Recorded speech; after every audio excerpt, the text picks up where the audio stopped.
The UES Adamantine was not a beautiful ship. She was ugly in the way that working things are ugly. Her hull was covered in repair patches from a dozen different shipyards. Her paint was faded from years of radiation exposure. Her engines made a sound that the chief engineer called character, and everyone else called concerning. But she was reliable. She had carried cargo and crew through 17 star systems without losing a single soul. Captain Elena Vasquez loved that ship the way a farmer loves an old tractor. It was not pretty, but it worked. On the day everything changed, the Adamantine was 3 days out from Colony 7, escorting a convoy of supply ships through the Reaches. The Reaches were technically neutral space, but everyone knew the Vreth Dominion considered it their territory. And the Vreth considered most of the galaxy their territory. They were an old species, older than humanity by thousands of years. They had been building empires when humans were still figuring out fire, and they never let anyone forget it. Captain Vasquez stood on the bridge, watching the stars through the main viewport. She was a tall woman with gray hair cut short and eyes that had seen too much. She had been in the fleet for 30 years. She had survived 3 wars and 2 court-martials. The court-martials were not her fault. The wars mostly were not either. "Captain," said Lieutenant Park from the sensor station. His voice was calm, but Vasquez had served with him long enough to hear the worry underneath. "I am picking up something strange. Multiple contacts bearing 047. "How many?" Vasquez asked. Park was quiet for a moment. His fingers moved across the console. 12. "No, 15.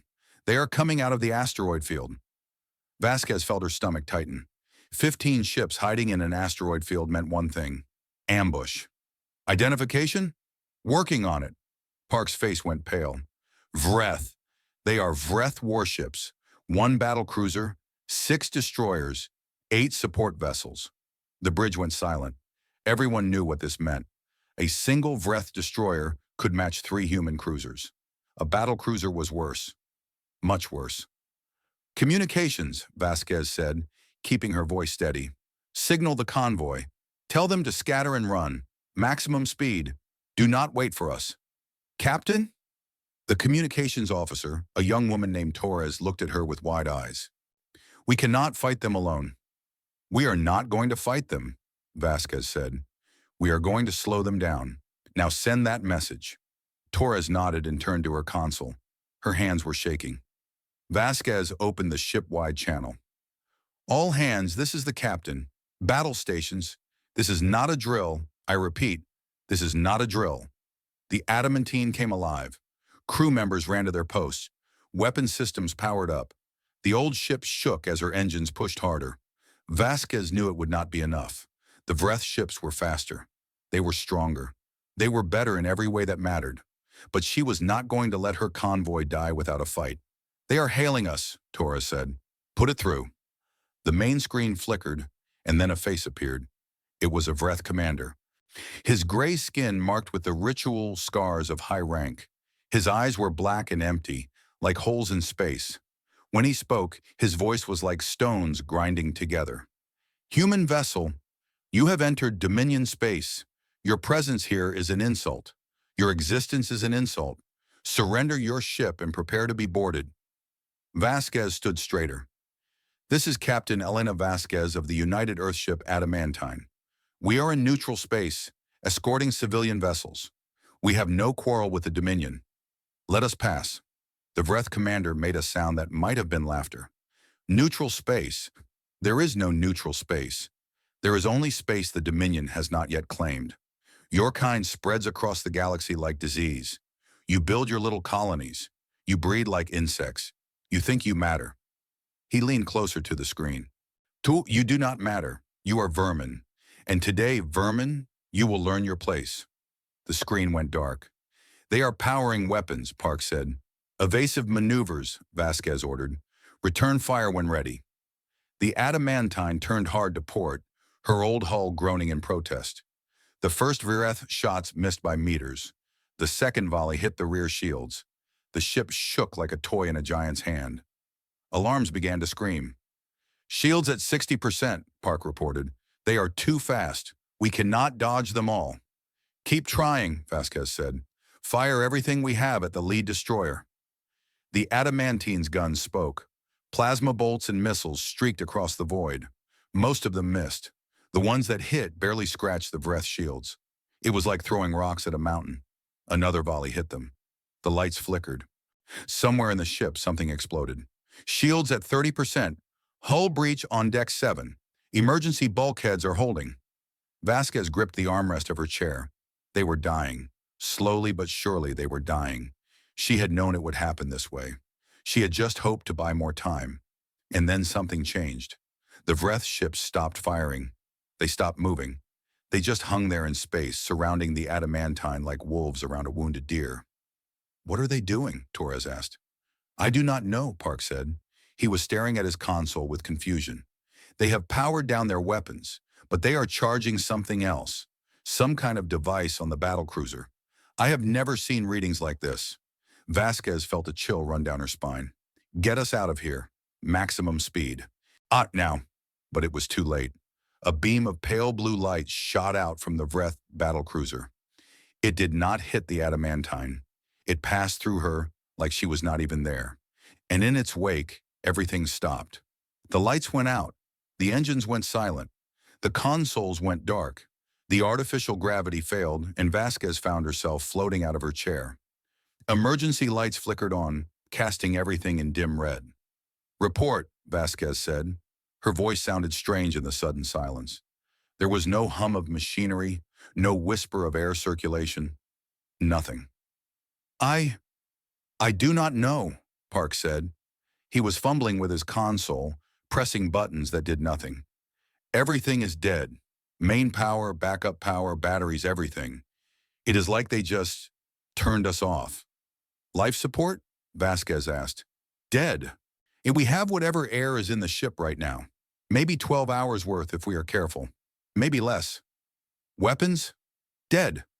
Engines? Dead. Communications?" Park just shook his head. Vasquez floated there in the darkness, surrounded by her helpless crew. The adamantine was dead. Not destroyed, not damaged beyond repair. Just dead. Every system, every circuit, every piece of technology they had turned off like a light switch. The Vreth had done something impossible. They had killed their ship without firing a single shot, and then the communication screen flickered to life. Just that one screen, powered by something the Vreth were sending. The commander's face appeared again, and this time he was smiling. It was not a pleasant smile. "Do you understand now, vermin? This is the Cascade Disruptor. A weapon your primitive minds cannot comprehend. It does not destroy. It does not damage. It simply ends. Every system on your ship has been reduced to dead matter. Your weapons, your engines, your life support, all gone." Vasquez found her voice. "Why? If you wanted to kill us, you could have just destroyed us." The Vreth commander's smile widened. "Because destruction is too quick, too merciful. Your kind needs to learn what it means to challenge the Dominion. So we will let you drift. We will let you watch your air run out. We will let you freeze as your heat bleeds into the void. And when you are all dead, we will return.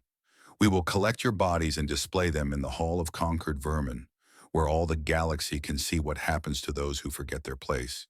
He leaned back, satisfied. "We will return in 3 solar cycles. By then, you will be nicely preserved. Frozen meat in a metal box, a monument to human arrogance." The screen went dark again. Vasquez floated in the silence, her mind racing. 3 days. They had 3 days before the Vreth came back. 3 days with no power, no heat, no air recycling. 3 days to freeze to death in the dark. Around her, she could hear her crew breathing. 340 people, trapped in a metal coffin, waiting to die. Some of them were crying, some of them were praying, some of them were just staring at nothing, already accepting their fate. But Vasquez was not ready to accept anything. "Listen to me," she said. Her voice was not loud, but in the silence everyone heard her. "We are not dead yet. We are still breathing. We are still thinking. And as long as that is true, we have a chance." "How?" someone asked. It was Chen, the chief engineer. He had floated up from the engine room, his face covered in grease and shock. "Everything is dead, Captain. I have never seen anything like this. It is not just that the power is off. The circuits themselves have been changed, scrambled at the molecular level. I cannot fix this. No one can fix this. Then we will find another way, Vasquez said. We have 340 of the most stubborn, creative, pig-headed humans in this sector. We have 3 days, and we have one thing the Vreth do not expect. What is that? Chen asked. Vasquez looked at him, and despite everything, she smiled. We have absolutely nothing to lose. And humans are most dangerous when they have nothing to lose. She pushed off a console and floated toward the door. All senior staff, meet me in the cargo bay. We are going to go through every piece of equipment on this ship, every crate, every container, every forgotten box in every corner. If there is anything on this ship that still works, we are going to find it, and then we are going to figure out how to use it. For what? Torres asked. Vasquez paused at the door. She looked back at her bridge crew, at their frightened faces lit by dim red emergency lights. Outside the viewport, she could see the Vreth fleet holding position, patient as death. They thought they had won. They thought the humans were just going to float here and die like good little vermin. They were wrong. For revenge, Vasquez said, or survival, or both. Right now, I will take either. She pushed through the door and floated into the dark corridor beyond. Behind her, one by one, her crew followed. They were scared. They were cold. They were facing impossible odds. But they were human, and humans had been facing impossible odds since they first climbed down from the trees and looked up at the stars. It was basically their specialty. The Vreth had made a mistake. They had not just trapped the crew of the Adamantine. They had backed them into a corner. They had taken away every option except the most desperate one. And desperate humans, as the galaxy was about to learn, were very dangerous things indeed. In the cold darkness of the dead ship, Captain Elena Vasquez began to plan. The first hour was the hardest. Without gravity, everything floated. Without lights, everything was shadow. And without air circulation, the ship began to smell like fear and sweat and the chemical tang of leaking systems. The crew moved through the corridors using handholds and push-offs, guided by chemical light sticks that cast a sickly green glow. Vasquez organized search teams. Every deck, every room, every storage compartment had to be checked. They were looking for anything that might still work. Mechanical tools, chemical batteries, anything that did not rely on the ship's power grid. The results were not encouraging. The Cascade disruptor had been thorough. Even flashlights were dead. Even portable communicators. Even the simple heating elements in the emergency suits. Whatever the Vreth had done, it had affected everything electronic, everything electrical, everything that used current or charge or power of any kind. But there were a few things that still worked. Chemical light sticks, which were just tubes of reactive compounds. Mechanical watches, the kind that wound with springs. Hand tools with no electrical components. And, most importantly, the emergency oxygen canisters, which were purely mechanical pressure vessels. It is not much, Chen said, floating beside Vasquez in the main cargo bay. They had collected everything useful in one place. It made a small pile. We have maybe 500 light sticks, enough to last a week if we are careful. The oxygen canisters will give us air for maybe 2 days. After that, he shrugged. What about the cargo? Vasquez asked. We picked up something at Sigma 9. Classified. Nobody told me what it was. Chen's face changed. I forgot about that. It is in Cargo Bay 7, sealed container. Short big warning labels. I was told not to ask questions. Then let us go ask some questions. They made their way through the ship. The temperature was already dropping. Without heating systems, the cold of space was seeping in through the hull. Vasquez could see her breath in the light stick glow. Some of the crew had wrapped themselves in blankets from the sleeping quarters. Others were huddling together for warmth. Cargo Bay 7 was in the lower section of the ship, near the outer hull. The door was sealed, but without power, the locks did not work. Chen used a manual override to crank it open. The bay beyond was dark and cold, filled with standard shipping containers. But in the center, separate from everything else, was a different kind of container. It was black and featureless, and with no markings except yellow warning stripes and a single word stenciled in white letters, Prometheus. What do you think it is? Chen asked. Only one way to find out. Vasquez pulled herself over to the container. The seal was electronic, but someone had added a mechanical backup, a simple combination lock. She pulled out her personal toolkit and went to work. 20 minutes later, the seal clicked open. Inside the container, secured by mechanical clamps, was a device unlike anything Vasquez had ever seen. It was about the size of a ground car, covered in cables and cooling fins and warning labels. At its center was a sphere of some crystalline material that seemed to glow with its own faint light. "Chen," Vasquez said slowly, "please tell me you know what this is." Chen floated closer, his face pale in the green light. I I have heard rumors, theoretical stuff, mad scientist territory."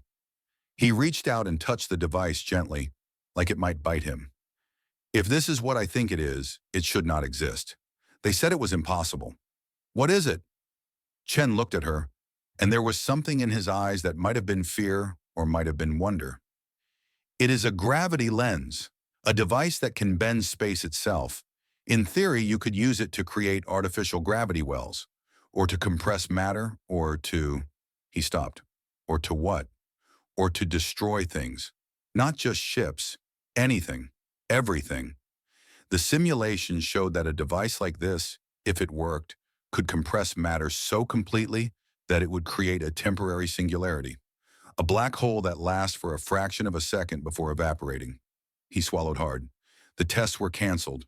They said it was too unstable, too dangerous. It did not just destroy the target, it destroyed everything nearby, including the ship that fired it. Vasquez stared at the device.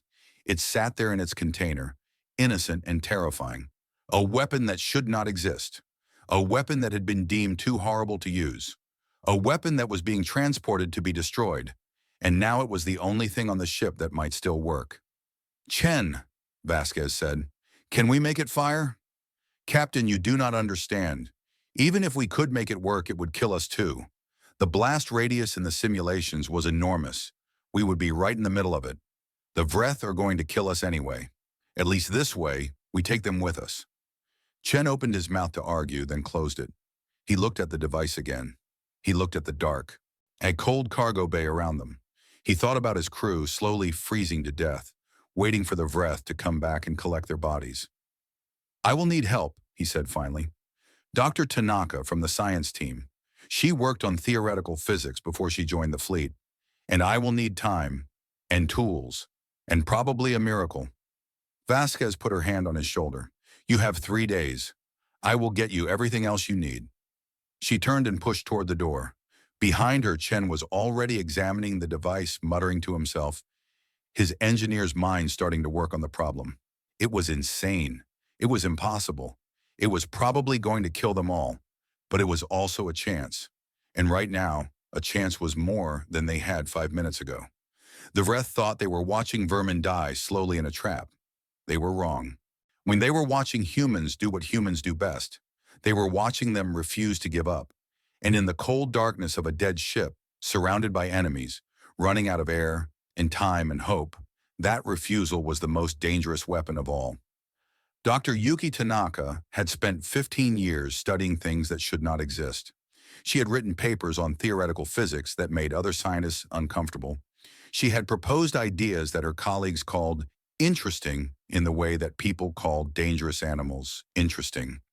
And now she was floating in a frozen cargo bay, staring at something that proved all her wildest theories were true. "It is beautiful," she whispered. Chen floated beside her, shivering in the cold. The temperature had dropped another 10 degrees since they found the device. "It is a bomb, a very complicated bomb." "It is not a bomb, it is a lens, a way to bend space itself." Tanaka moved closer, her breath forming clouds in the green light stick glow. "See this crystal at the center? It is not glass. It is not mineral. It is compressed space-time, frozen geometry. Someone figured out how to take the fabric of reality and turn it into a solid object. Can you make it work?" Tanaka was quiet for a long moment. She reached out and touched the crystal. It was warm, despite the freezing air around them. Warm like a living thing. "The device is intact," she said finally. "The cascade disruptor did not affect it because it does not use conventional power. It uses something else, Something the Vreth probably do not even know exists. She turned to face Chen. But there is a problem. Of course there is. The device was designed to be powered by a starship reactor. We do not have that. We do not have any power at all. To activate the lens, we need an enormous amount of energy delivered in a single pulse. Without that, the crystal is just an expensive paperweight. Chen's face fell. Then it is useless. I did not say that. Tanaka pushed off and floated to a workbench that had been set up in the cargo bay. Someone had gathered tools there, the mechanical kind that still worked, wrenches and screwdrivers and hammers. Primitive tools for a primitive solution. There might be another way. The crystal does not need power to maintain its structure. It only needs power to activate, like a spark to start a fire. Where are we going to find a spark? Everything electronic is dead. Not everything. Tanaka smiled, and it was the smile of someone who had just seen the answer to a very hard puzzle. The emergency beacon. It has a capacitor, a big one, designed to send distress signals across star systems. The cascade disruptor killed the transmitter, but the capacitor is just a device that stores electricity. It might still have a charge. Chen's eyes widened. That capacitor could kill someone if it discharged wrong. It could also kill a fleet of Vreth ships if it discharged right. They stared at each other for a moment. The idea was insane. It was cobbled together from desperate hope and theoretical physics. It had 1,000 ways to go wrong and maybe one way to go right. I need to talk to the captain, Chen said. Captain Vasquez listened to their explanation in the dim red light of the bridge. Around them, the surviving bridge crew floated at their useless stations, listening with expressions that ranged from hope to terror. Let me understand this, Vasquez said when they finished. You want to wire a doomsday weapon to a battery, point it at the Vreth, and hope it does not kill us all? That is a simple way to put it, Tanaka said. But yes. What are our chances? Tanaka hesitated. The original simulation showed a 97% chance of destruction for anything within the blast radius. That includes us. So 3% chance of survival. Approximately. Vasquez nodded slowly. She looked around the bridge. Her crew looked back at her. They were cold. They were scared. They were slowly dying. But there was something else in their eyes now. Something that had not been there an hour ago. Hope. Dangerous, desperate hope. What do you need? Vasquez asked. People, Chen said. As many as you can spare. We need to move the device to the outer cargo bay door. We need to strip the emergency beacon and salvage the capacitor. We need to build a triggering mechanism that works without electricity. And we need to do all of this in the dark, in zero gravity, in temperatures that are going to keep dropping. Time. The Vreth said 3 days. We need at least 2. Maybe more. Vasquez was quiet for a moment. Outside the viewport, she could see the Vreth fleet. They had spread out around the adamantine, forming a loose sphere, watching, waiting, enjoying the show. There is something else, Vasquez said. We need to aim this thing. Right now we are tumbling slightly. We need to point the cargo bay door directly at the Vreth formation. Can we do that without engines? Chen thought about it. Maybe. If we vent atmosphere from specific points on the hull, we can create thrust. Very small amounts, but in zero gravity, even small amounts matter. It would be like steering a boat by spitting over the side. Can you calculate the venting pattern? I can try. But Captain, every time we vent atmosphere, we lose air. Air we cannot replace. Vasquez smiled grimly. If this works, we will not need the air. If it does not work, we will not need it either. Get started. I will organize the work crews. She pushed off toward the door, then paused. Dr. Tanaka, Chen, I want you to understand something. I am not asking you to build a weapon. I am asking you to build a chance. Yeah, the only chance we have. So whatever you need, you get. Whatever rules you need to break, break them. I will deal with the consequences, if there are any consequences to deal with. She left the bridge. Behind her, Tanaka and Chen looked at each other. She is remarkable, Tanaka said softly. She is terrified, Chen replied. She just hides it better than the rest of us. Come on, we have work to do. The next several hours were organized chaos. Vasquez divided the crew into teams, each with a specific task. One team began moving the gravity lens device from Cargo Bay 7 to the larger Cargo Bay 3, which had the biggest external door. Without gravity, the device floated freely, but it was massive. It took 20 people using ropes and muscle power to guide it through the corridors. Another team went to work on the emergency beacon. The beacon was located in the communications section, bolted to the hull. The cascade disruptor had killed its transmitter and control circuits, but the capacitor was a simpler device. Just two metal plates separated by an insulating material, holding an electrical charge. It should still work. Should. Chen supervised the capacitor extraction personally. It was delicate work. The capacitor held enough energy to power the beacon for days of continuous transmission. That same energy, released all at once, could stop a human heart or start a fire in an oxygen-rich environment. In zero gravity, a fire could spread in any direction. In a ship with limited air, it would be catastrophic. Slowly, Chen said as his team worked. Slowly. One wrong move, and we all die slightly ahead of schedule. The capacitor came free after 2 hours of careful work. It was the size of a small suitcase, heavier than it looked. Chen carried it to Cargo Bay 3 personally, treating it like a bomb, which in a way it was. Meanwhile, Tanaka was working on the theoretical problems. She had gathered a small team of scientists and engineers, the ship's best technical minds. They huddled in a corner of the cargo bay, scratching equations on paper with pencils. Pencils because all the electronic tablets were dead. Paper because it was the only writing surface that still worked. The lens creates a focused gravity pulse, Tanaka explained, drawing diagrams by light stick glow. It compresses everything in its path. The compression is temporary but extreme. We are talking about forces that can turn solid metal into plasma and then compress that plasma into something denser than a neutron star. What happens when it hits something? One of the engineers asked. In theory, total conversion of matter to energy. The target does not explode. It does not disintegrate. It simply stops being matter and becomes something else. A burst of radiation and exotic particles. And what about the ship firing it? Tanaka hesitated. The lens is supposed to focus the effect in one direction, like a flashlight, but the original prototypes had leakage, energy that went backward as well as forward. In the simulations, the firing vessel was always destroyed. Always. 97% of the time. That is not always. No. In 3% of the simulations, when the backward leakage was minimal enough that the ship survived, damaged but intact. What made the difference? In those 3%, Tanaka looked at her equations. Distance and angle. The further you are from your own blast, the better. And if you can create any kind of barrier between the lens and your ship. She stopped. Her eyes went wide. What? Chen asked. What is it? The cargo bay door. If we mount the lens in the cargo bay and fire it through the open door, the ship itself becomes a partial shield. The hull behind the lens would absorb some of the backward energy. Some?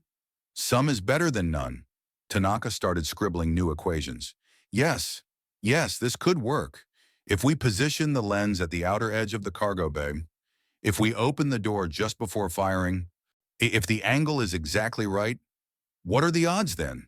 Tanaka looked up. Her face was hard to read in the dim light. Maybe 10%, maybe 15%.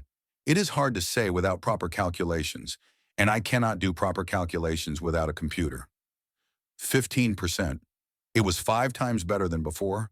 It was still not good, but it was something. Keep working, Chen said. I am going to figure out how to wire this thing to the capacitor. As the hours passed, the temperature continued to drop. Frost began to form on the metal surfaces. The crew worked in layers of clothing, their fingers growing numb from the cold. Some people wrapped rags around their hands to keep working. Others took breaks, huddling together for warmth before returning to their tasks. The medical team, led by Dr. Sarah Webb, had a different job, or they were trying to keep everyone alive long enough to finish the work. Hypothermia is already setting in, Webb reported to Vasquez during one of their brief meetings.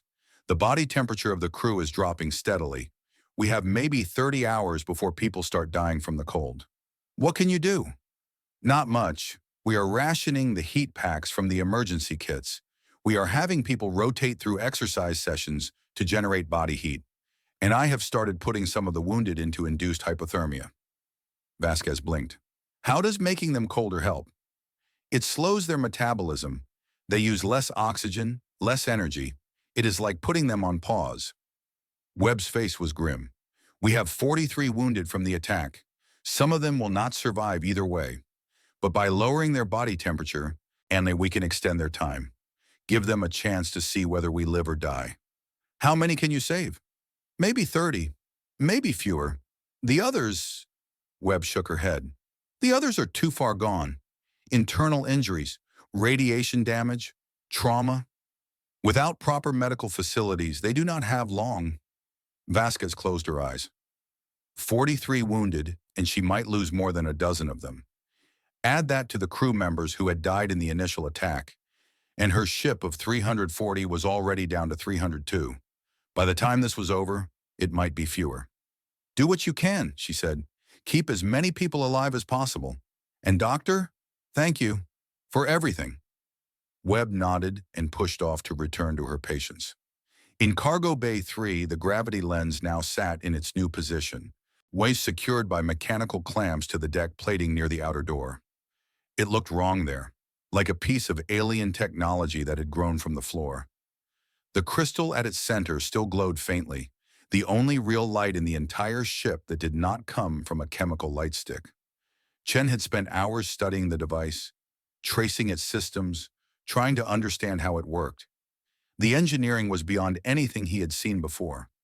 It was like looking at technology from 1,000 years in the future, or from another dimension entirely. But the triggering mechanism was simpler. The lens needed a spark, a pulse of energy to activate the crystal. The original designers had used a ship's reactor for this. Chen was going to use a battery. The capacitor goes here, he explained to his team, pointing to a junction on the device's frame. We need to connect it to these input nodes. When the charge releases, it will flow through the crystal and activate the lens. How do we trigger the release? Manually, I am going to build a simple switch, a physical contact that completes the circuit when pressed. He held up a piece of metal he had been shaping. Crude, but it should work. Should? At this point, everything is should. Chen went back to work. His hands were shaking from the cold, and he had to keep stopping to warm them against his body. But he kept working. Around him, the rest of the crew worked too. Some were reinforcing the clamps holding the device in place. Others were preparing the cargo bay door for manual operation. Without power, they would have to crank it open by hand, using a mechanical backup system that probably had not been tested in years. Still others were working on the ship's orientation. Chen's calculations had given them a venting pattern that should rotate the adamantine slowly until the cargo bay pointed at the Vreth formation. Teams moved through the ship, opening specific valves to release atmosphere in careful, measured bursts. Each burst was a loss of precious air. Each burst brought them closer to suffocation. But each burst also brought them closer to alignment. It was like trying to aim a gun by blowing on it. Ridiculous, impossible, stupid, human. Hours passed. The temperature dropped. People worked and rested and worked again. The light sticks began to fade, and they had to start rationing them too. Soon, much of the ship was in complete darkness, with only the critical work areas still lit. Vasquez made rounds, moving from section to section, talking to her crew. She memorized their names, their faces, their fears. She told them they were going to survive. She told them help was coming. She lied, and they knew she was lying, but they appreciated it anyway. In the medical bay, the first casualties occurred. 2 of the wounded died in the early hours of the second day. Their injuries were too severe, their bodies too cold. Dr. Webb recorded their deaths in a handwritten log and moved on to the patients she could still save. In Cargo Bay 3, Chen finished the triggering mechanism. It was a simple thing, a metal contact attached to a long pole. When the pole was pushed, the contact would touch the capacitor terminal, completing the circuit and releasing the charge into the lens. "Well, that is it?" Tanaka asked, looking at the makeshift switch. "That is it. We point this thing at the Vreth. Someone pushes the pole, and either we all die or they all die." Chen laughed weakly. "Actually, probably we all die either way. But at least we take them with us." "Who pushes the pole?" Chen was quiet for a moment. Someone who does not mind dying a few seconds before everyone else. Someone fast who can push and then get behind cover before the lens fires. Is their cover good enough? No, probably not. But it is better than standing in front of the thing. They both looked at the gravity lens. It sat there glowing faintly, waiting. A weapon that should not exist, built by people who had decided it was too dangerous to use. Now it was their only hope. I will do it, Tanaka said. No, I will. Chen, you have a family, a wife, children on Colony 4. And you have a lifetime of research, papers that need to be written, discoveries that need to be made. Tanaka smiled sadly. My research is sitting right there. This is my life's work, my theory made real. If I am going to die, I would rather die proving that I was right all along. Before Chen could argue, Vasquez's voice came over the ship's ancient intercom system. They had gotten the mechanical backup working, at least for simple announcements. All hands, this is the captain. We have achieved alignment. The cargo bay is now pointed at the Vreth formation. Chen, Tanaka, report to the bridge immediately. It is time to decide if we are actually doing this. Chen and Tanaka looked at each other one more time. Then they pushed off toward the bridge, leaving the gravity lens behind them. It sat in the cold darkness, glowing softly, waiting for someone to wake it up. Waiting to destroy or be destroyed. The weapon that should not exist was ready. Now they just needed the courage to use it. The bridge meeting was short. There was not much to discuss. Everyone understood the situation, everyone understood the odds, and everyone understood that there was no other choice. We have approximately 68 hours remaining before the Vreth return, Vasquez said. Current estimates give us 52 hours of breathable air if we continue normal operations. Less if we keep venting for course corrections. The device is ready, Chen reported. At least, we think it is ready. We have no way to test it without actually firing it. And if we fire it and it does not work, then we die a few hours earlier than we would have anyway. And the Vreth laugh at us. Vasquez nodded. That was about what she had expected. Dr. Tanaka, what about the calculations? I have done everything I can with paper and pencil, Tanaka said. The math suggests we have somewhere between 10 and 20% chance of survival if we fire from inside the cargo bay with the ship acting as a partial shield. But these are rough estimates. The real answer could be higher, or lower, or zero. 20% is better than zero, Lieutenant Park said, which is what we have right now. Agreed. Vasquez looked around at her officers. They were all there, floating in the dim red light. Park at Sensors, Torres at Communications, Chen from Engineering, Tanaka from Science, Webb from Medical, her command team, her family. Does anyone have any objections to proceeding? No one spoke. Aaron, does anyone have any alternative suggestions? Still silence. Then we proceed. Vasquez took a deep breath. We have 68 hours. We spend the next 48 refining everything we can refine, checking everything we can check, making sure that when we pull that trigger, we give ourselves the best possible chance. The last 20 hours, we prepare for either survival or death. Any questions? Who pulls the trigger? Torres asked quietly. Vasquez hesitated. She had been thinking about this question for hours. I do. It is my ship, my crew, my responsibility. Captain, with respect, that is stupid, Chen said. You are needed here. If this works and we survive, we are going to have a damaged ship full of injured people. They will need you. Then who? I will do it, Tanaka said again. I already volunteered. So did I, Chen added. I will do it, Park said. I am the fastest. I can push the trigger and get behind cover in less than 2 seconds. The cover will not help, Tanaka pointed out. If the backward blast is strong enough, nothing on this ship will protect you. Then it does not matter who does it, Park replied. We all have the same chance. Vasquez held up her hand. Enough. We have 48 hours to figure this out. Let us focus on the work first. We can argue about who gets to die later. The meeting broke up. Everyone went back to their tasks.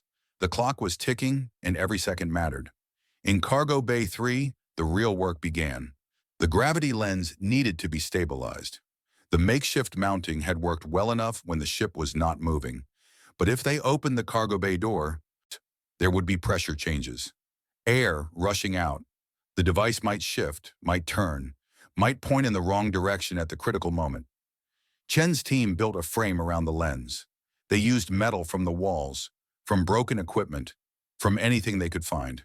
They welded it together using chemical welding compounds, the kind that created heat through chemical reactions rather than electricity.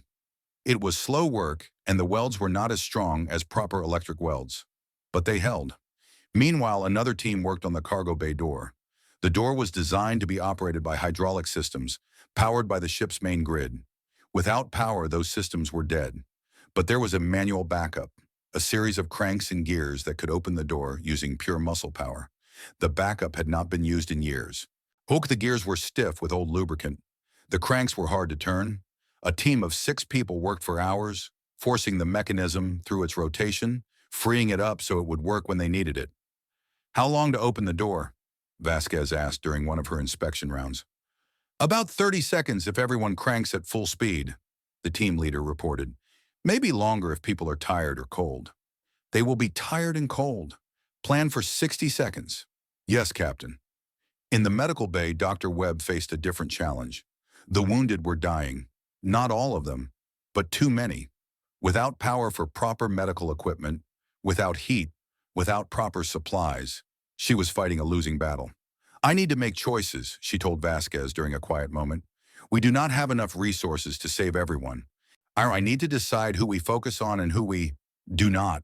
Vasquez felt something twist in her chest. "How do you make that decision?" "Likelihood of survival. Some of the wounded have injuries that would take days of intensive care to heal. We do not have days, we do not have intensive care. So I focus on the ones I can save with what we have." "How many?" 22 have a good chance if we focus everything on them. 14 more might survive if we get to proper facilities within 24 hours of rescue.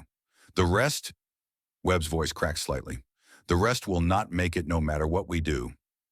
"Do what you have to do," Vasquez said. "And Webb, do not blame yourself.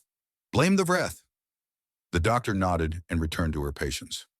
Behind her, in the quiet corners of the medical bay, crew members sat with the dying, holding their hands, talking to them, keeping them company during their final hours. There were 43 wounded after the attack. By the end of the second day, there were 31. 12 people died in the darkness, surrounded by shipmates who could not save them. Vasquez made sure she knew every name. As the hours passed, the cold grew worse. The ship's internal temperature had dropped to near freezing. Ice crystals formed on the walls. The crew's breath came out in thick clouds. Some people stopped feeling cold, which was actually a bad sign. It meant their bodies were shutting down, conserving heat for vital organs. The medical team taught everyone the signs of severe hypothermia: confusion, slurred speech, loss of coordination. If someone showed these signs, they were supposed to report to the medical bay immediately. But some people did not report. They kept working, kept pushing, kept ignoring their body's warnings. They knew they were dying slowly. They also knew the work was more important than their comfort. That was the human way. When the situation was impossible, they just worked harder. In Cargo Bay 3, Tanaka and her science team made a discovery. "The lens has a focusing mechanism," she announced during a late-night conference. "I did not understand it at first because it is so different from human technology, but I think I can adjust it. Narrow the beam, make it more precise." "What does that mean in practical terms?" Vasquez asked. "It means we might be able to reduce the backward blast, not eliminate it, but reduce it. The energy that would have scattered in all directions gets focused forward instead, walks toward the target." "How much reduction?" Tanaka hesitated. "I do not know. The adjustments are delicate, and I am working blind without proper instruments. But even a 10% reduction in backward energy could double our survival chances." "Then do it." Tanaka went to work. She spent hours with her hands inside the device, adjusting components she barely understood using tools that were not designed for the job. It was like performing surgery with a hammer and chisel. Every adjustment was a guess. Every guess could be wrong. But she kept working. Meanwhile, Chen focused on the triggering mechanism. The simple switch he had built would work, but it was rough. There was a chance it would not make proper contact. A chance the charge would not transfer completely. A chance the whole thing would fail at the critical moment. when he rebuilt it 3 times, each version slightly better than the last. The final version used hand-polished contact points and a spring-loaded mechanism that would ensure a solid connection. It was still crude by normal standards, but by the standards of a dead ship with no power and no tools, it was a masterpiece. How confident are you?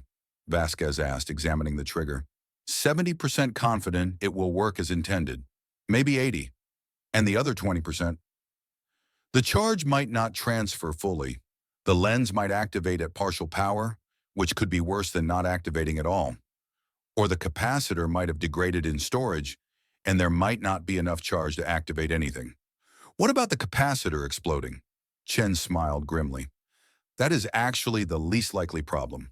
The capacitor is very stable.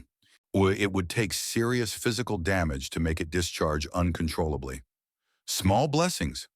As the hours counted down, something strange began to happen on the Adamantine. The crew, despite everything, began to come together in ways they never had before. In normal times, the ship was divided by rank and department. Officers stayed with officers. Engineers stayed with engineers. There were invisible walls between different groups, the kind that exist on every ship and in every organization. Now those walls were gone. In the main corridor, a group of people from different departments worked together to reinforce a weak section of hull. An officer and an enlisted man shared body heat under the same blanket. A scientist helped a cook repair a crucial piece of equipment. A pilot comforted a frightened maintenance worker. They were not crew members anymore.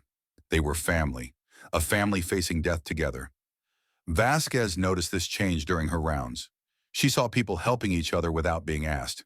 She saw kindness in the most unlikely places. She saw fear being replaced by determination. "We are going to make it," one young crew member told her. He was barely 20, assigned to the sensor team. His name was Rodriguez, and he was shivering so badly he could barely speak. "I believe it. We are going to make it." "What makes you so sure?" "Because we are human," Rodriguez said, "and humans do not give up. My grandmother used to say that. She survived the Colony 4 famine when she was young. Everyone thought they were going to die, but they did not give up, and they made it through. She always said that is what makes us different. Other species accept their fate. Humans fight it." Vasquez patted his shoulder. "Your grandmother sounds like a wise woman." "She was. She died last year, but I think she would be proud of us right now."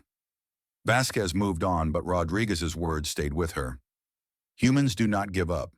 It was such a simple idea, such a basic truth, and yet it was the only reason any of them were still alive. The third day began with a death. Private First Class Maria Santos, age 23, died of hypothermia at 03:47 hours. She had been working on the cargo bay door mechanism. She had not reported her symptoms. She had not asked for help. She had just kept working until her body gave out. They found her floating near the door, her hands still wrapped around a wrench, her eyes closed like she was sleeping. The cold had taken her so gently that she had not even realized it was happening. Vasquez held a brief service. There was no time for anything more. They wrapped Santos in a sheet and stored her body in one of the empty cargo containers. When this was over, she would be returned to her family. If this was over. 52 hours remaining, Vasquez announced after the service. "We are on schedule. The device is ready. The door is ready. The ship is aligned. All that remains is the final preparations." She looked at her crew. They were exhausted, frozen, terrified. Many of them had not slept in days. Many of them were sick. All of them knew they might die in the next few hours. But none of them looked away. None of them gave up. "I want everyone to take the next few hours to rest," Vasquez continued. "Write letters to your families. I say prayers if that helps. Make peace with whatever needs making peace with. At 1800 hours, we begin final preparations. By 2100 hours, we will be ready to fire. The Vreth return in approximately 20 hours after that. We will not give them the satisfaction of finding us dead." The crew dispersed. Some went to rest, some went to write, some went to say goodbye. In Cargo Bay 3, Chen made one final check of his work. Everything was in place. The gravity lens sat in its frame, pointing toward the cargo bay door. The capacitor was connected, its charge waiting to be released. The trigger was ready, its spring loaded, and its contacts polished. All they needed now was someone to push it. Chen sat down next to the device. The crystal at its center glowed softly, casting strange shadows on his face. He thought about his wife, who back on Colony 4. He thought about his children, growing up without him. He thought about all the things he had wanted to do with his life that he would never get to do. Then he thought about the Freth, about their arrogance, about their cruelty, about the way they had called humans vermin and left them to freeze, and he smiled. Even if this did not work, even if they all died, they would die fighting, they would die trying, they would die as humans, stubborn and dangerous and absolutely refusing to accept their fate. That was worth something. Maybe it was worth everything. Tanaka floated over and sat beside him. Nervous? Terrified? Me too. She looked at the device. Beautiful, is it not? In a terrible way. I was thinking the same thing. They sat there together, watching the glow, waiting for the moment when everything would change. Outside the ship, the Vreth fleet continued its patient vigil. They had no idea what was happening inside the adamantine. They had no idea that the vermin they were watching were not giving up. They had no idea that in a few hours they would face something they had never seen before. A human weapon, built from desperation and genius and pure stubborn refusal to die. The countdown continued, the clock ticked, and in the frozen darkness of a dead ship, humanity prepared to teach the galaxy a lesson. Never corner a human. Never take away their hope. Never assume they will give up. Because when humans have nothing left to lose, they become something far more dangerous than any weapon. They become themselves. The 60th hour arrived like a slow executioner. On the bridge of the adamantine, Captain Elena Vasquez watched the Vreth fleet through the frost-covered viewport. They had not moved in 2 days. They did not need to move. They were patient predators, content to wait while their prey died slowly. But something was changing. The Vreth ships were shifting position. The destroyers were moving closer. The battle cruiser was powering up its engines. "They are coming," Park reported from his dead sensor station. He was tracking the enemy ships by eye, using a simple telescope mounted to the viewport. Earlier than expected. How much earlier? 8 hours, maybe 7. Vasquez felt her stomach tighten. They were not ready. The final preparations were supposed to take another 4 hours. If the Vreth arrived now. "Get Chen and Tanaka," she ordered. "Emergency meeting. Enter now." 5 minutes later, the command team floated in the bridge, their breath forming clouds in the freezing air. "The Vreth are coming early," Vasquez said. "We need to accelerate our timeline." "We cannot," Chen protested. "The final calibrations are not complete. The door mechanism needs one more test run. The venting pattern for last-second alignment corrections is not finalized." "Make it work," Vasquez cut him off. "We have 7 hours, maybe less. Whatever is not ready by then will have to be good enough." Chen opened his mouth to argue, then closed it. He nodded. "Understood, Captain." "What about the Vreth?" Torres asked. "Why are they coming early? They said 3 days." "Maybe they got bored," Park said. "Or maybe they want to record our deaths for propaganda. Or maybe they just decided to speed things up." "It does not matter why," Vasquez said. "What matters is that they are coming, and we need to be ready." She turned to her officers. "Everyone to your stations. Chen, get to the cargo bay and finish whatever you can finish. Tanaka, I need those calibrations done in 3 hours. Park, keep tracking those ships. Torres, I want everyone on the ship ready to move on my command." The team dispersed. Vasquez stayed on the bridge, watching the enemy fleet grow larger in the viewport. On the Vreth battlecruiser, Dominance of Purpose, Commander Veth Karn was pleased with himself. The hunt had gone perfectly. The human vessel was drifting helplessly, its pathetic crew slowly freezing to death. Soon he would have fresh trophies for the Hall of Conquered Vermin. But waiting was boring. 3 solar cycles was too long. His crew was getting restless. Some of the junior officers were complaining about the delay. And more importantly, Veth Karn had received word from High Command that another fleet wanted to claim this victory for themselves. He would not allow that. These were his kills, his trophies, his glory. "Move us closer," he ordered his navigation officer. "I want to see their faces when they realize we are here early. I want to record their despair for the archives." "Yes, Commander. How close?" "Visual range. I want them to see our ship with their own eyes. I want them to understand how small they are. The dominance of purpose surged forward, its massive engines pushing it toward the helpless human ship. The escort vessels followed, forming a perfect formation around their flagship. It was a display of power, of dominance, of absolute superiority. Vethkarn smiled. The humans would see his ship and know that all their hopes were meaningless. They would spend their final hours in total despair. That was the proper way to treat vermin. On the Adamantine, the early arrival of the Freth created chaos. Teams that had been working methodically now rushed through their tasks. Mistakes were made, corrected, made again. The careful timeline Vasquez had established crumbled. But humans are good at chaos. They adapt. They improvise. They make things work even when everything is going wrong. In Cargo Bay 3, Chen finished his final modifications to the trigger mechanism in record time. It was not perfect, but it would work. Probably, he hoped. Done, he announced over the intercom. The device is as ready as it is going to get. The door mechanism? Vasquez asked. One more test run. Give me 20 minutes. You have 10. Chen's team scrambled to the door controls. They had rebuilt the manual backup 3 times now, replacing broken gears and stiff springs. The mechanism worked in theory. Now they needed to prove it worked in practice. On my count, the team leader said. 3, 2, 1, crank. 6 people grabbed the manual cranks and began turning them as fast as they could. The door groaned. Metal scraped against metal. The gears caught, slipped, caught again. And slowly, painfully, the cargo bay door began to open.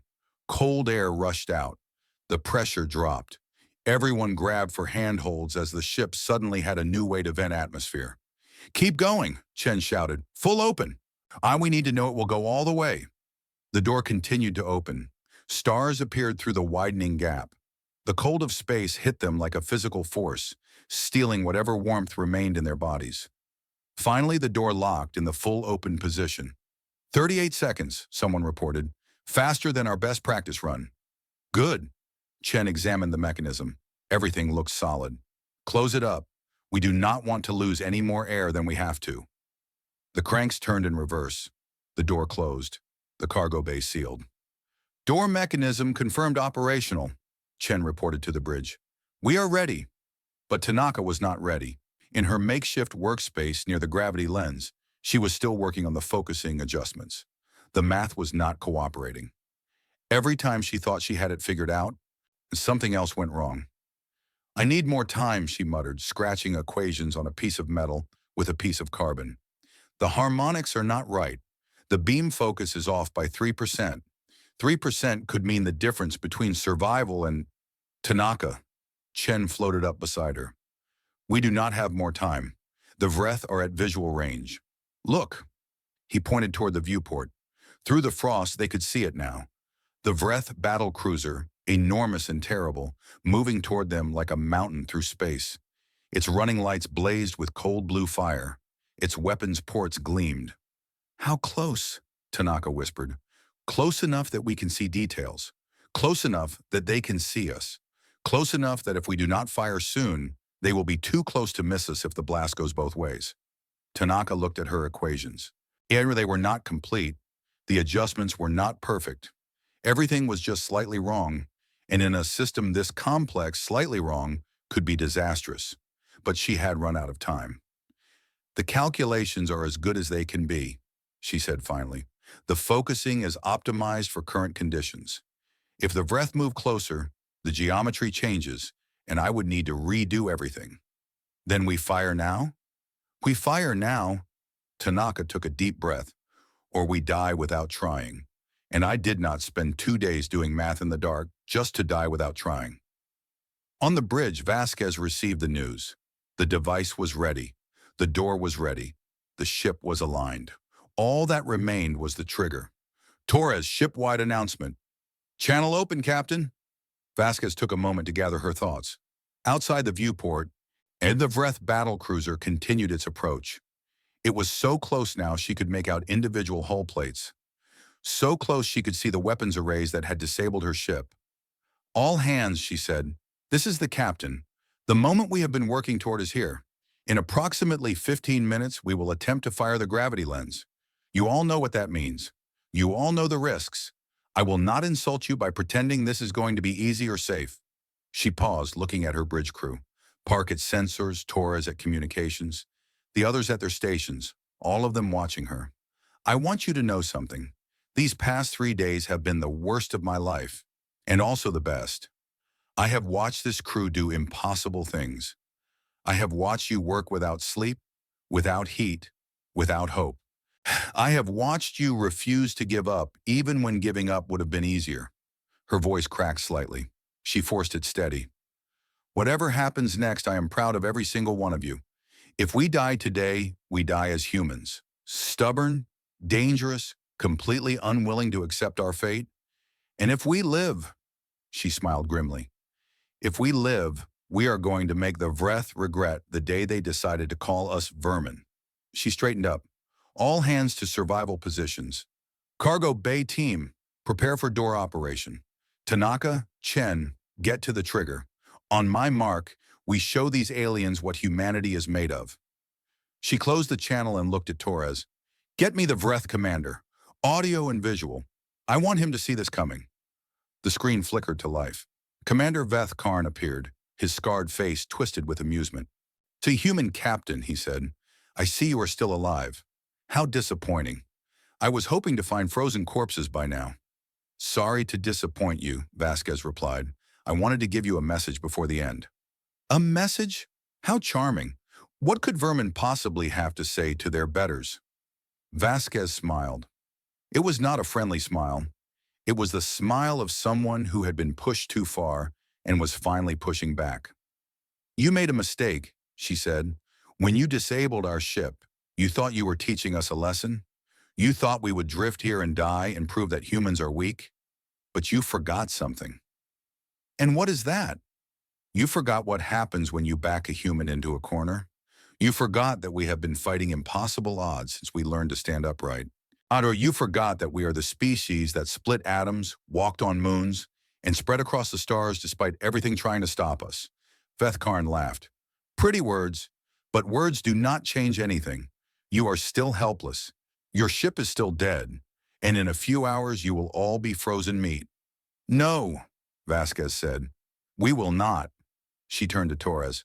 "Cut the transmission." The screen went dark. "He is going to be confused about that," Park observed. "Good. Let him be confused. It is the last thing he will feel." Vasquez took a deep breath. "Cargo Bay team, prepare for door operation. Trigger team, stand by. On my mark, 3, 2, 1. Mark." In Cargo Bay 3, everything happened at once. The 6-person door team grabbed the manual cranks and began turning them with everything they had. The cargo bay door groaned open, releasing the last of the bay's atmosphere into space. Stars appeared through the widening gap. Chen grabbed the trigger pole, bracing himself against the nearest handhold. The trigger was simple. Push the pole, close the circuit, release the charge. Easy. His hands were shaking. Tanaka floated beside him, watching the door open. "Wait for full extension," she said. "The beam needs a clear path." The door continued to open. 20%, 30%, 50%. Outside, the Vreth battlecruiser filled the viewport. It was so close now that Chen could see the alien crew moving behind their own viewports.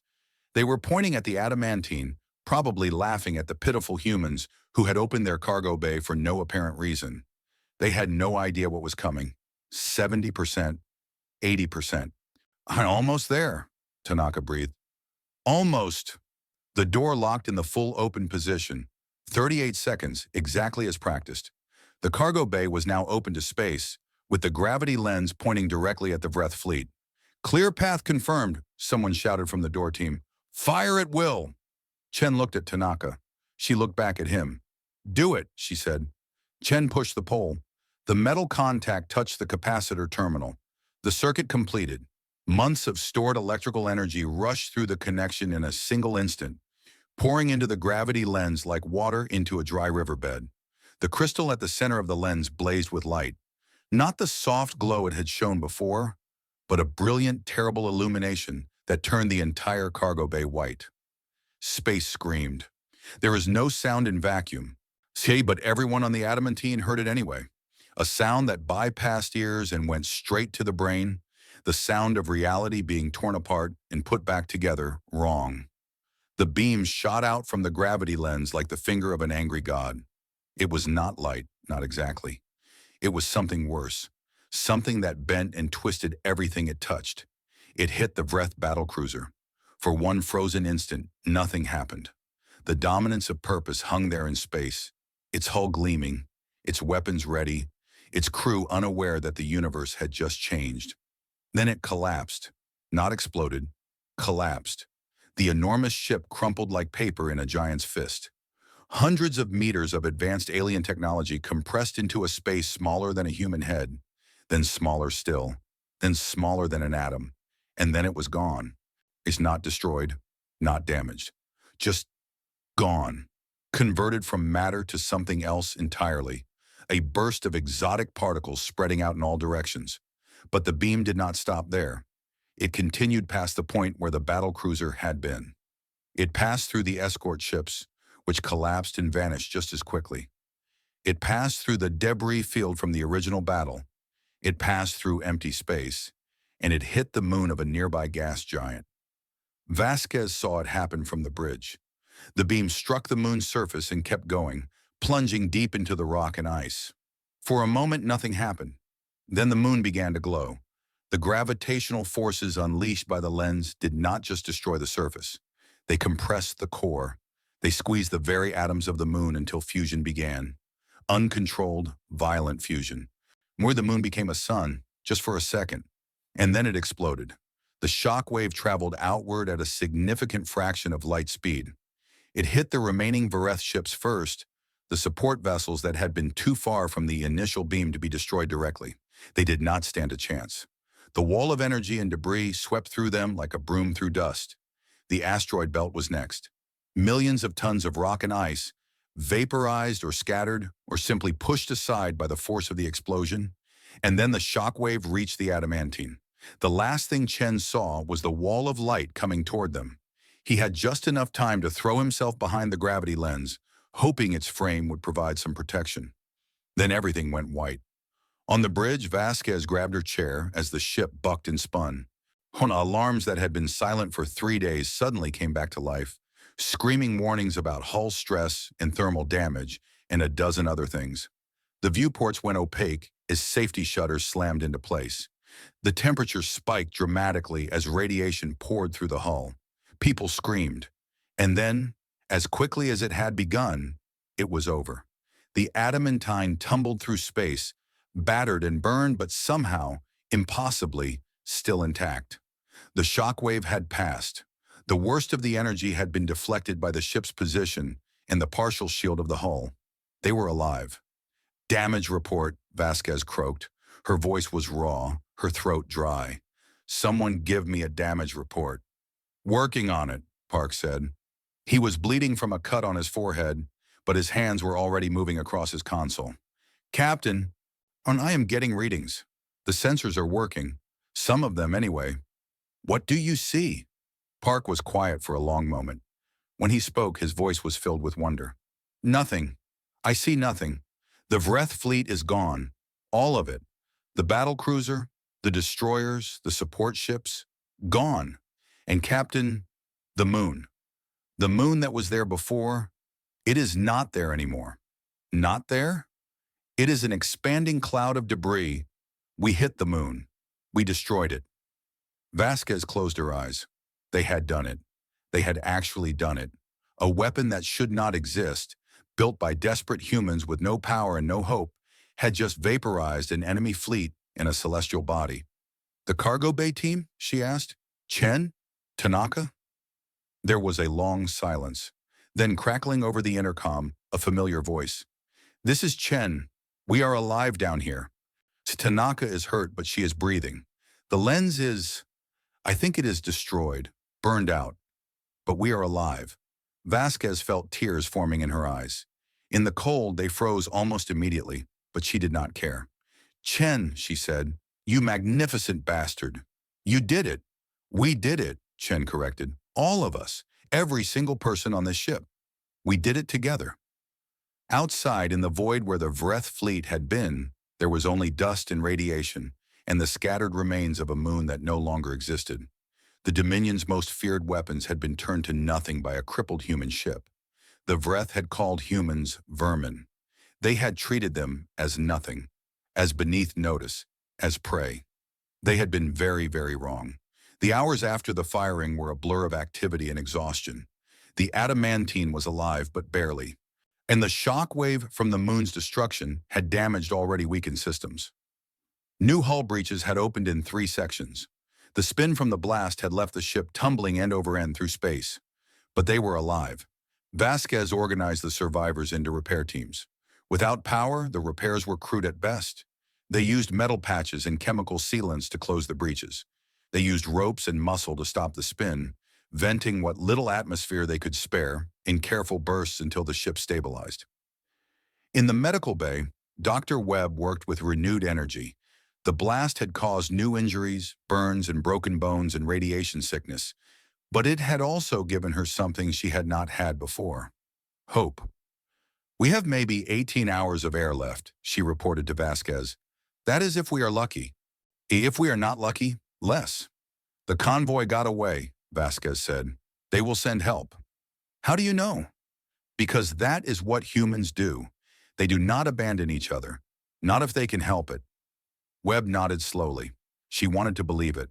Everyone wanted to believe it.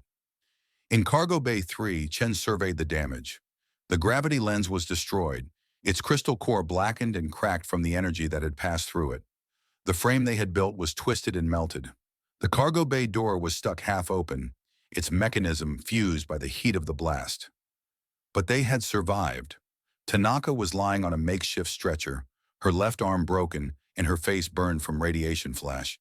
But she was smiling. "It worked," she whispered. "The math was right.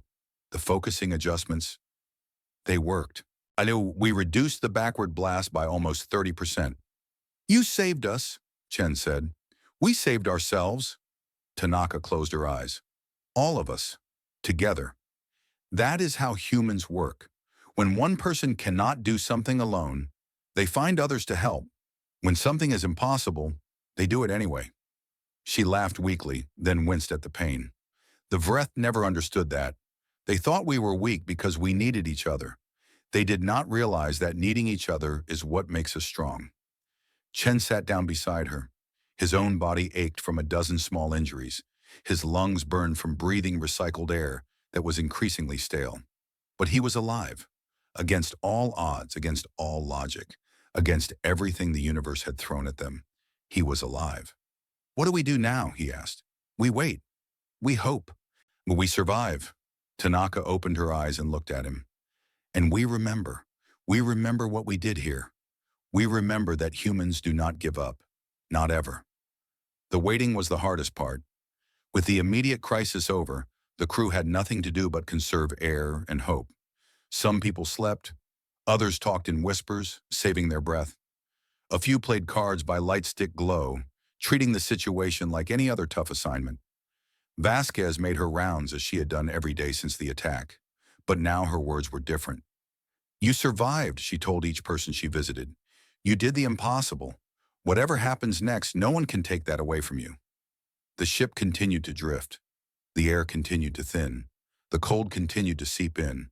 They had won their battle, but they might still lose the war against physics and time. And then, 16 hours after the firing, something appeared on the horizon. "Captain!" Park's voice was hoarse from cold and exhaustion, but there was no mistaking the excitement in it. "Contact!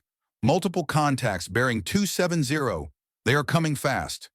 Vasquez pushed herself to the bridge as quickly as she could. "Identification. Working on it. The sensors are barely functional, but..." Park squinted at his display. "Human signatures. Captain, they are human ships." Torres was already at her station, trying to coax the damaged communication system to life. "I am getting a signal, weak but readable. It is the convoy. They reached Colony 7 and sent back a rescue fleet." "How many ships?" "6. No, 8. And Captain, one of them is the UES Defiant, a battleship." Vasquez felt her legs go weak. She grabbed the nearest handhold to keep from floating away. Put them through. Whatever you have to do, put them through. The communication screen flickered, died, flickered again. Then a face appeared. A stern-faced man in a Commodore's uniform, his expression a mixture of relief and concern. UES Adamantine, this is Commodore Harrison of the UES Defiant. We received word from your convoy of an attack. Are you still operational? Do you have survivors? Vasquez straightened up. Her uniform was torn and stained. Her face was gaunt from hunger and cold. Her eyes were red from exhaustion and frozen tears. But her voice was steady. Commodore, this is Captain Elena Vasquez of the Adamantine. We are operational. We have approximately 200 survivors. We are low on air and in need of immediate medical assistance. 200 survivors from a crew of 340. Harrison's face softened slightly. We are on our way, Captain. ETA 4 hours. Can you hold out that long? We can hold out as long as we need to, Commodore. We have had practice. Understood. Captain. Harrison hesitated. We passed through the sector where the Vreth fleet was reported. We found nothing but debris and radiation. What happened here? Vasquez looked at her bridge crew. Park, Torres, the others who had worked and fought and refused to die. She thought about Chen and Tanaka in the cargo bay. She thought about Dr. Webb and her patients. She thought about the 12 people who had died in the freezing darkness and the soldiers who had died in the initial attack. We survived, she said. That is what happened. The Vreth tried to kill us, and we survived. Captain, our sensors are showing readings that do not make sense. There are energy signatures we have never seen before. There is debris that appears to be from a planetary body. The physics of what happened here is classified, Vasquez said firmly, at least until I speak to Fleet Command. For now, let us just say that the Vreth underestimated us. They will not make that mistake again. Harrison studied her for a long moment, then he nodded slowly. Understood, Captain. Help is on the way. Defiant out. The screen went dark. Park let out a long breath. We made it. We actually made it. Not yet, Vasquez said. We made it when everyone is off this ship and in a proper medical facility. Until then, we are still fighting. But she was smiling when she said it. In the next 4 hours passed like 4 years. The air grew thinner. The temperature dropped further. People began to fade, their bodies giving up now that rescue was in sight. Webb moved through the ship with her dwindling supplies, keeping people alive through sheer force of will.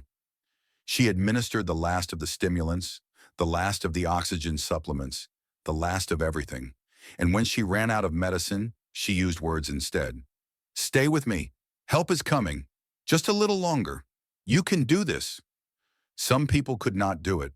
3 more died in those final hours, their bodies simply giving out after days of cold and stress and hope. Vasquez memorized their names as she had memorized all the others. But most survived, most held on. And when the Defiant finally matched velocity with the Adamantine, and when the first rescue shuttles began docking with the battered cruiser, Vasquez allowed herself to feel relief for the first time in 3 days. The evacuation was efficient and professional. Medical teams swarmed the ship, triaging patients and rushing the most critical cases to the Defiant's sickbay. Engineers assessed the damage, shaking their heads at what they saw. A ship that should have been a coffin, somehow still holding together. Vasquez was one of the last to leave. She walked through the empty corridors one final time, running her hand along the cold metal walls. The Adamantine had been her home for 5 years. It had carried her through battles and storms in the long quiet of deep space. It had protected her crew when everything else failed, and it had given them the chance to fight back. Thank you, she whispered to the ship. I know you cannot hear me, but thank you. Then she turned and walked to the docking port, where the last shuttle was waiting. The debriefing took 3 days. Vasquez told the story from beginning to end.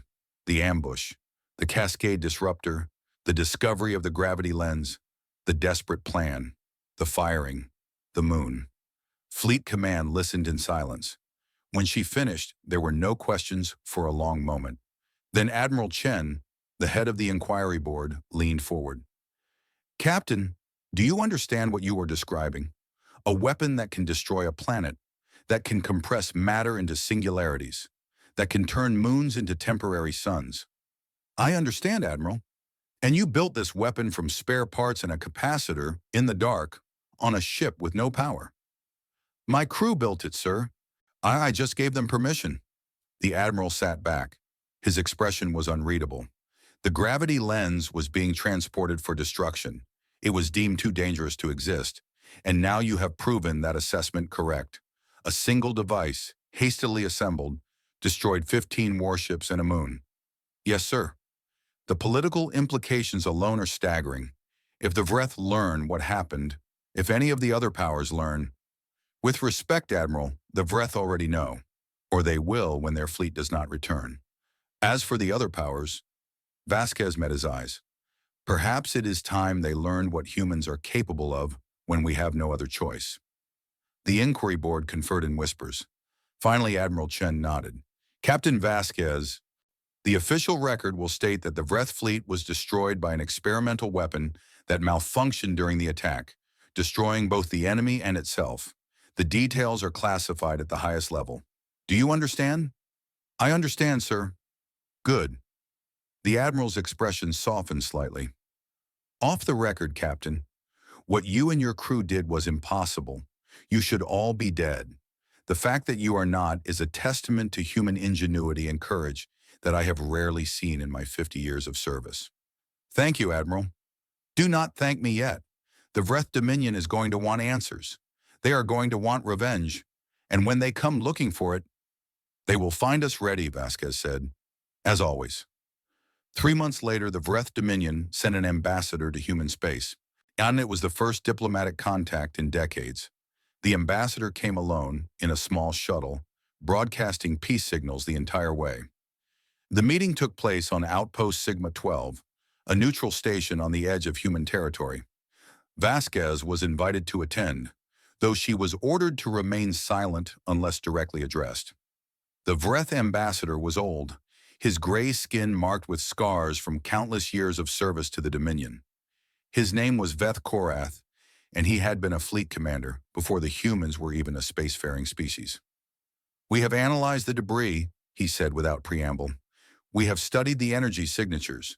We know what you did. The human delegation remained silent. A gravity lens.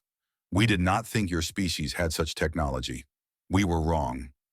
Veth Korath's black eyes swept across the room, settling on Vasquez. You were the captain of that ship. Vasquez nodded. I was. You were dying. Your ship was dead. You had no weapons, no power, no hope. And yet you found a way to destroy an entire fleet and a moon. The ambassador's voice was flat, but there was something in his eyes that might have been respect, or fear, or both. We found a way to survive, Vasquez said. That is what humans do. Yes, we understand that now. Veth Korath turned back to the human diplomats. The Dominion has decided to reconsider its position regarding humanity. We will withdraw from the contested sectors. We will recognize your territorial claims. We will coexist.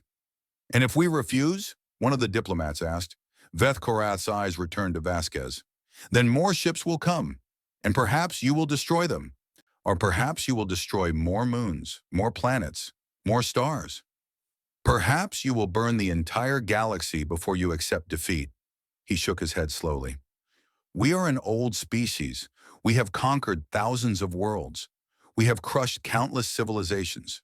But we have never seen anything like what happened in that system. He stood up. The meeting was over. You are not vermin, he said as he left. We were fools to think you were. You are something far more dangerous. You are creative. You are stubborn. And you have absolutely no sense of when you are supposed to give up. The door closed behind him. In the silence that followed, one of the diplomats turned to Vasquez. Captain, what exactly does he mean by creative?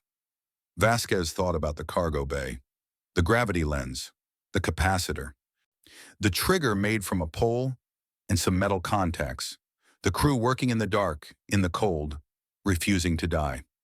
He means, she said slowly, that when you tell a human something is impossible, we take it as a challenge. And when you take away all our options, we make new ones. And when you try to kill us, She smiled. We find a way to kill you first, even if we have to rewrite the laws of physics to do it. The gravity lens schematics were recovered from the Adamantine's records. They were studied, analyzed, and then locked away in the deepest vaults of Human Fleet Command. A single note was attached to the file. Project Prometheus. Status, archived. Do not deploy except in case of existential threat to humanity. Remember what we learned. This weapon does not just destroy our enemies. It destroys everything nearby. It's used only when there is truly no other choice. Below the official note, someone had added a handwritten comment. And remember what the Vreth learned. Never corner a human. We are most dangerous when we have nothing to lose. The Adamantine was eventually repaired. It took 8 months and cost more than building a new ship would have. But Vasquez insisted and Fleet Command agreed. The ship had earned the right to fly again. When the repairs were complete, Vasquez stood in the restored cargo bay where the gravity lens had been. The space was empty now, just metal walls and deck plating, but she could still feel the echoes of what had happened there. Chen and Tanaka came to stand beside her. It feels strange, Tanaka said, being back here, alive. It feels right, Chen replied. This is where we fought. This is where we won. Hora, this is where we proved that humans are not vermin. Vasquez nodded slowly. The Vreth will never forget what happened here. Neither will anyone else who hears the story.